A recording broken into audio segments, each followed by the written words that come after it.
Hey guys, it seems like every time I turn around there's a new battle in the garden. Right now we're dealing with Japanese beetles, and if you don't know what Japanese beetles are, consider yourself fortunate.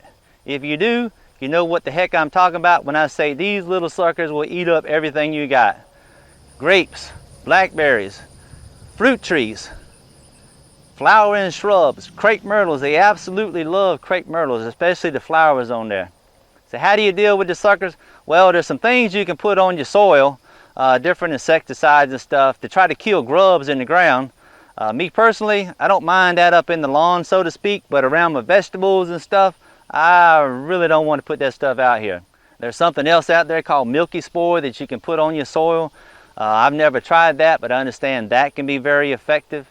You can come out here and spray. You can spray to your heart's content, and after it rains and washes this stuff off, guess what? They're coming right back again.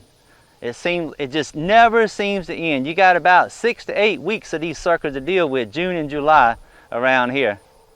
Something else you can do is hang up them bags to try to attract them that way. Me personally, I think those bags, all they do is attract them from everybody else's property onto yours, because they're just so bright and they smell so good. And the ones you already got, they don't pay it no mind because they're busy eating. Take a look at this one right here, 5 foot away. These beetles ain't paying that trap no mind whatsoever. They're eating grapes. But in the end, when all that stuff doesn't work, and there's no way, if you got a big piece of property, that you can cover all the ground and try to keep everything from coming up and doing their cycle and grubs and beetles. What we do, get you a bucket of water, 3 gallon, 2.5, 5 gallon, whatever you got that you're comfortable in your hand. Put a couple inches of water in it, and you come out here about dusk. These beetles in the daytime, they are extremely active, and if you just try to do anything with them, they'll fly away.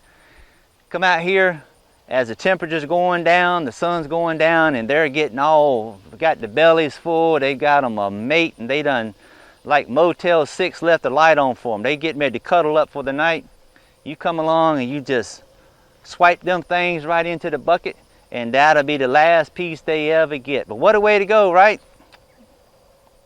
In all seriousness though, that works. We come out here just about every evening. You'd be surprised how many beetles will accumulate in that bucket as you go down each side of these rows right here, just raking them off like that. So when all else fails, put the stuff in the ground, hang it in a bag, spraying, all that stuff don't work. Just get you a bucket and some water and drown the suckers. That's what we do. So hope that was helpful. Y'all take care. Lord willing, we'll see you next time.